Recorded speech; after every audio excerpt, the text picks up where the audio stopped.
Mesdames et messieurs, bienvenue dans ce spécial récap de l'année. Nous vous souhaitons également une bonne année 2024.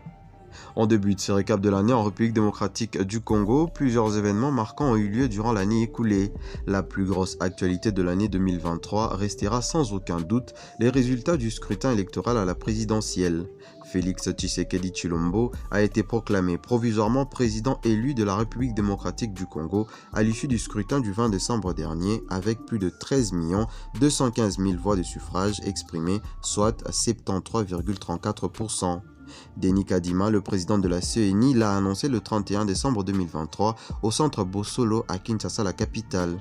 D'après ces résultats, sur 41 738 628 électeurs attendus, 18 045 348 Congolais ont pris part au vote, soit un taux de participation qui se lève à 43,23%.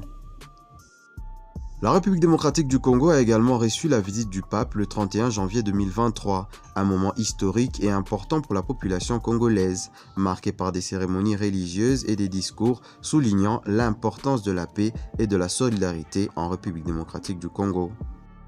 Cependant, le pays a également été secoué par des événements tragiques tels que la mort du député national Chéribin Okende, décédé le 13 juillet 2023.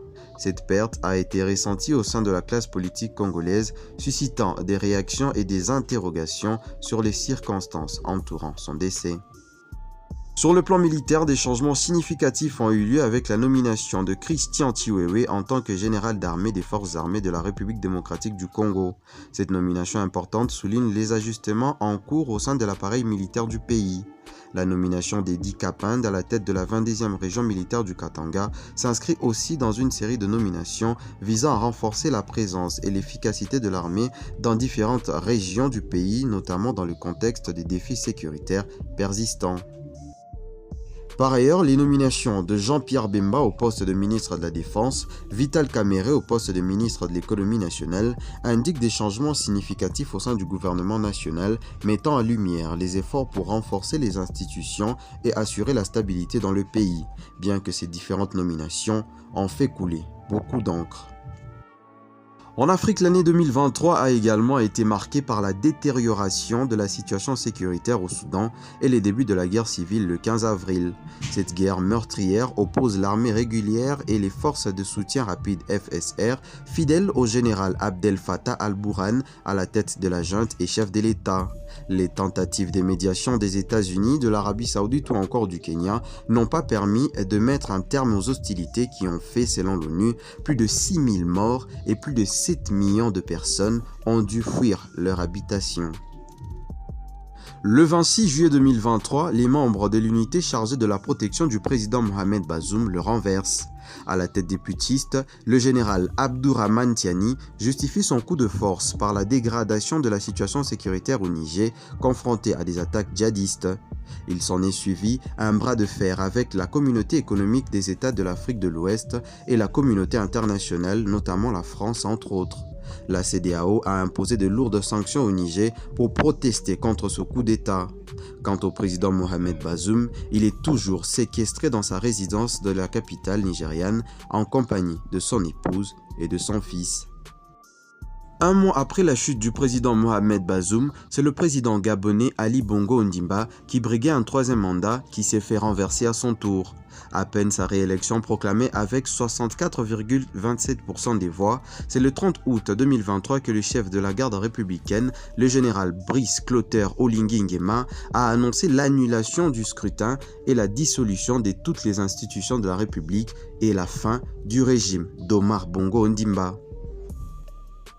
2023 s'est achevé bien évidemment avec l'organisation des élections générales en République démocratique du Congo le 20 et 21 décembre. Près de 44 millions d'électeurs sur les quelques 100 millions d'habitants du pays étaient appelés aux urnes pour élire leur président, mais aussi leurs députés nationaux, provinciaux et leurs conseillers communaux. Le président sortant Félix-Antoine Tshisekedi était candidat à sa propre réélection. Les candidats de l'opposition ont dénoncé bien évidemment une mascarade électorale. En sport, on débute avec le football et un club en particulier. C'est avec une 7e FA Cup, un 9e titre de Première Ligue et surtout la Première Ligue des champions de leur histoire et avec le titre de champion du monde que Manchester City a fini l'année 2023. Les hommes de Pep Guardiola n'ont pas fait les choses à moitié lors de la saison 2022-2023 en remportant un triplé inédit sur le rectangle vert. Au-delà de la performance, c'est bien la coupe aux grandes oreilles qui est désormais placée dans l'armoire à trophées des Citizens qui a rendu leur année inoubliable. Le cyborg Erling Haaland a grandement contribué à cette réussite sportive en inscrivant 52 buts en 53 matchs, toutes compétitions confondues. En cette année 2023, on retiendra également qu'au Théâtre du Châtelet à Paris en France le 30 octobre, que l'Argentin Lionel Messi a remporté son 8e ballon d'or, ce qui est un record absolu. L'Argentin champion du monde a dévancé Erling Haaland et Kylian Mbappé. L'Espagne en sa version féminine quant à elle est entrée dans l'histoire du football en remportant sa première Coupe du Monde face à l'Angleterre 1-0 le 20 août 2023. Ce premier trophée consacre l'émergence du football féminin dans la nation ibérique puisque l'un de ses clubs, le FC Barcelone, a également remporté la Ligue des Champions cette même année. Mais la célébration de la victoire en finale de la Coupe du Monde a été entachée par un baiser forcé du président de la Fédération espagnole de football, Luis Rubiales, sur la bouche de la joueuse Jennifer Hermoso. Après cet épisode tragique, le dirigeant espagnol a été contraint de démissionner. En Afrique, Salif Keita, icône du football africain, s'est éteint le 10 septembre 2023 à l'âge de 76 ans au Mali. Joueur élancé, doté d'une technique hors pair et d'un sens aiguisé du but, surnommé la Panthère Noire, fut l'un des plus grands attaquants de sa génération et le premier lauréat du Ballon d'Or africain en 1970. Il s'illustra sous les couleurs de l'Olympique de Marseille et surtout de l'AS Saint-Étienne où il inscrivit notamment 42 buts lors de la saison 1970-1971. L'attaquant nigérien Victor Osimhen et sa compatriote Aziza Oshoala ont été élus le 11 décembre 2023 meilleurs joueurs africains de l'année 2023 lors des CAF Awards à Marrakech au Maroc. Le Nigeria a aussi été élu équipe féminine de l'année. Une consécration pour les Super Eagles qui ont raflé les plus prestigieuses récompenses de cette cérémonie annuelle. L'Afrique a également vu la naissance d'une nouvelle compétition continentale. Il s'agit de la Super Ligue africaine de football, une compétition inédite qui a connu la participation de 8 clubs seulement, dont le tout-puissant Mazembe Englebert de la RDC parmi eux.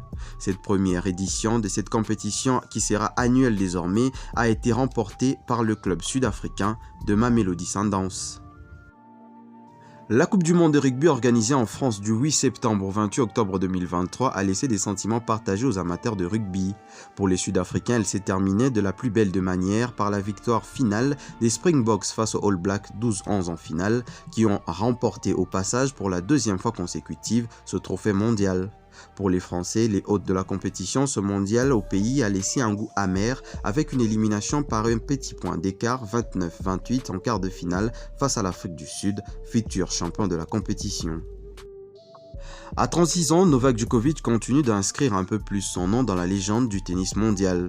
Le joueur serbe a décroché en juin à Roland-Garros un 23e titre du Grand Chelem, ce qui est un record absolu chez les hommes.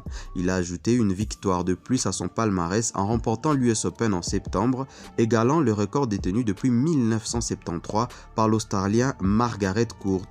Pour couronner le tout, Djoko termine premier du classement ATP pour la 8e fois de sa carrière, des marques qu'il espère continuer d'améliorer en 2024, même si le jeune Carlos Alcaraz attend de le pousser hors du trône. En République démocratique du Congo, les sportifs ont vibré sur le rythme des 9e Jeux de la francophonie. La compétition a été le principal événement culturel de l'année.